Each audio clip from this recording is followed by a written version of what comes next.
जी हाँ, नमस्कार। Newsletter with Rakesh Ranjan में आपका स्वागत है। मैं आज बात करूंगा गोपाल बाबू की। गोपाल बाबू, जिनका असली नाम बीजी गोपाल था, लेकिन विख्यात गोपाल बाबू के नाम से ही थे। वे टाटा वर्कर्स यूनियन के अध्यक्ष थे। उनकी हत्या 14 अक्टूबर 1993 को कर दी गई थी। तो गोपाल बाबू के व्यक्तित्व के अहम पहलुओं पर लिखा है टाटा वर्कर्स यूनियन के बड़े उपाध्यक्ष शाहनवाज आलम ने। मैंने इसे झारखंड के जमशेदपुर से प्रकाशित दैनिक समाचार पत्र उदित वाणी से आपके लिए साभार लिया है। शाहनवाज आलम लिखते हैं कि टाटा वर्कर्स यूनियन के इतिहास में 14 अक्टूबर को काला दिवस के रूप में मनाया जाता है, क्योंकि इसी दिन 1993 में टाटा वर्कर्स यूनियन के अध्यक्ष बीजी गोपाल को अज्ञात हमलावरों ने टाटा वर्कर्स यूनियन परिसर में हत्या कर दी थी। मुझे आज भी याद है, यह खबर जंगल की आग की तरह फैली और लोग इस अप्रत्याशित दुखद समाचार को सुनकर दुखी और स्तब्ध थे। यह पहली बार था कि शहर में यानी जमशेदपुर में ट्रेड यूनियन मामलों में बंदूकों का इस्तेमाल किया गया था। टाटा स्टील के तत्कालीन प्रबंध निदेशक डॉक्टर जे ईरानी का परेशान होना वाजिब था। यह कंपनी के साथ साथ यूनियन को भी अस्थिर करने का एक प्रयास था। इस घटना के 23 साल बाद भी गोपाल बाबू के प्रति लोगों का प्यार कम नहीं हुआ। बालाजी गणपति गोपाल यानी बीजी गोपाल का जन्म 20 दिसंबर 1917 को हुआ था।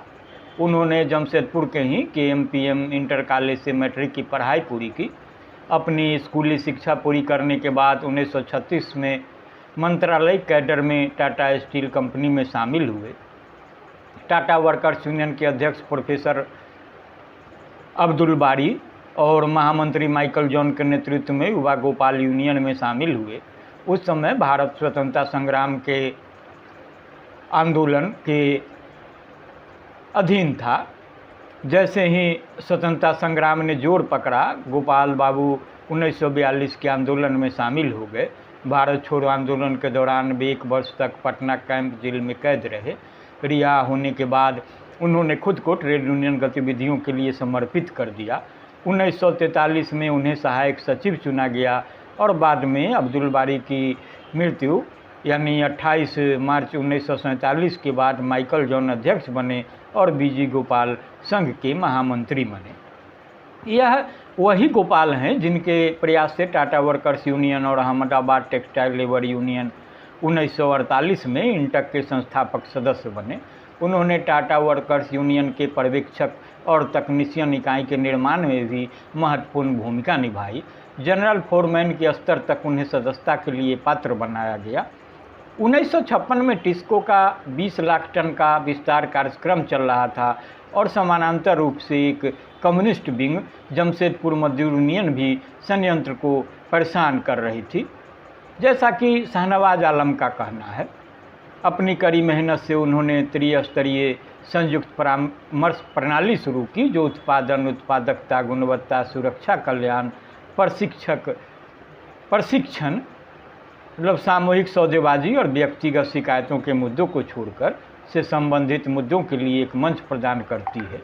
इस समझौते में बेहतर विवाद निवारण और कामकाजी परिस्थितियों, शिक्षा, चिकित्सा सुविधाओं आदि जैसे लाभों के लिए संघ और प्रबंधन के बीच एक त्रिस्तरीय सहयोग कार्यक्रम का गठन हुआ। गोपाल ने 1949 से ILO स्टील कमेटी में भाग लिया। ILO ने उन्हें अपने शासन इकाई का स्थायी सदस्य और 1990 में अपने 17वें सत्र का उपाध्यक्ष चुनकर उनके योगदान के लिए पुरस्कृत किया।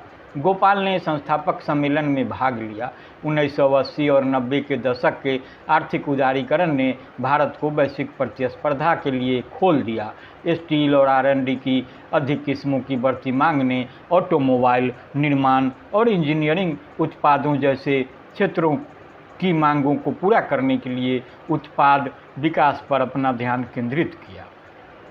तो शाहनवाज आलम लिखते हैं कि टाटा वर्कर्स यूनियन जमशेदपुर और अन्य यूनियनों के अध्यक्ष होने के अलावा गोपाल बाबू निर्विवाद ट्रेड यूनियन अंतर्राष्ट्रीय नेता थे। हर साल 20 दिसंबर को उनकी जयंती के अवसर पर सभी लोग उनका बहुत सम्मान करते हैं। जमशेदपुर के हर क्षेत्र के लोग हजारों की संख्या में उनके आवास पर आते थे और खुशी व्यक्त करने के लिए उन्हें माला पहनाते थे। गोपाल बाबू का घर टिस्को कर्मचारियों और अन्य लोगों से खचाखच भरा रहता था। उनके निवास का एक बड़ा कमरा फूल मालाओं, गुलदस्तों आदि से छत तक भर जाता था। सभी लोग हृदय से उनकी जय जयकार करते थे। यह अनोखा दृश्य था। तो शाहनवाज बताते हैं कि जब वे 1990 में टिस्को के SMS 3 में काम कर रहे थे तो तत्कालीन UCM में से एक ने गोपाल बाबू के बारे में अपनी कहानी सुनाई। उसने कहा कि मुझे 1980 में अपने SMS 3 विभाग से कार्यकारी समिति सदस्य के रूप में चुना गया था। शीघ्र ही कार्यकारी समिति की बैठक यूनियन हॉल में आयोजित की गई थी। गोपाल बाबू अध्यक्षता कर रहे थे। तभी समिति के कुछ सदस्यों को बैठक में बोलने का मौका मिला। मैं भी एक था। मैंने देखा कि गोपाल बाबू मंच से धीरे धीरे ताली बजाकर मेरा उत्साहवर्धन कर रहे थे।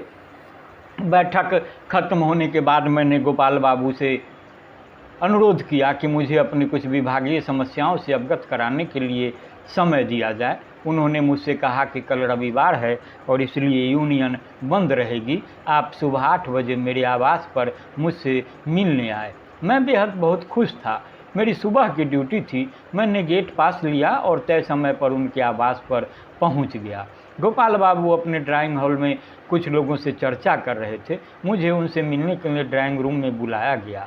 मैं तुरंत कमरे में पहुंचा। मैं कंपनी का बूट पहना हुआ था और MS 3 की भट्ठी की गर्मी ने मेरी शर्ट गीली हो गई थी। अनजाने में मैं अपना बूट बाहर उतारे बिना ही कमरे में दाखिल हो गया। परिणाम यह हुआ कि कालीन के फर्श पर मेरी कंपनी के बूट के तारकोल का गहरा निशान पड़ गया। लोग तुरंत चिल्लाने लगे कि तुम यह क्या कर रहे हो, पूरा कमरा खराब कर रहे हो, तुमने बूट को बाहर क्यों नहीं रखा। मुझे भी अपनी गलती का एहसास हुआ। पूरा फर्श गंदा हो गया था।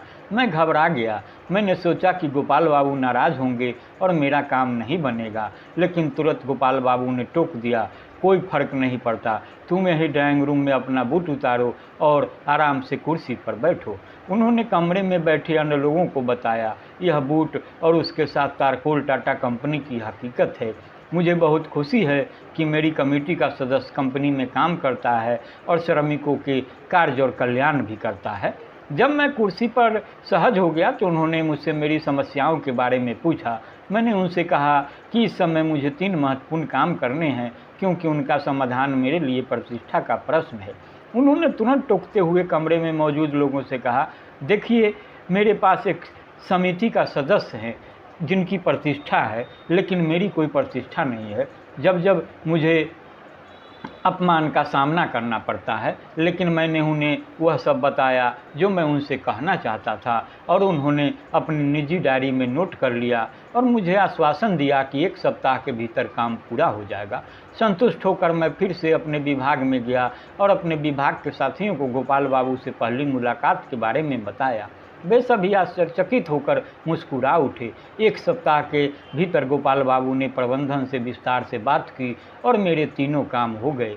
यह एक समस्या कंपनी की पॉलिसी से जुड़ी थी। ऐसा पहले कभी नहीं हुआ था। इससे सभी कर्मचारियों को यह सुविधा मिलने लगी।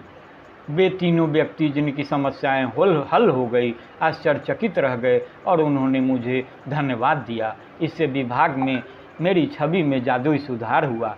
यह गोपाल बाबू के व्यक्तित्व और दयालु हृदय का उदाहरण है। ऐसे अनगिनत उदाहरण हैं। यही कारण है कि कर्मचारियों द्वारा उनका बहुत सम्मान किया जाता था और सभी को उन पर विश्वास था। तो ये रही गोपाल बाबू के व्यक्तित्व के अहम पहलुओं की जानकारी। टाटा वर्कर्स यूनियन के बड़े उपाध्यक्ष शाहनवाज आलम की जुबानी।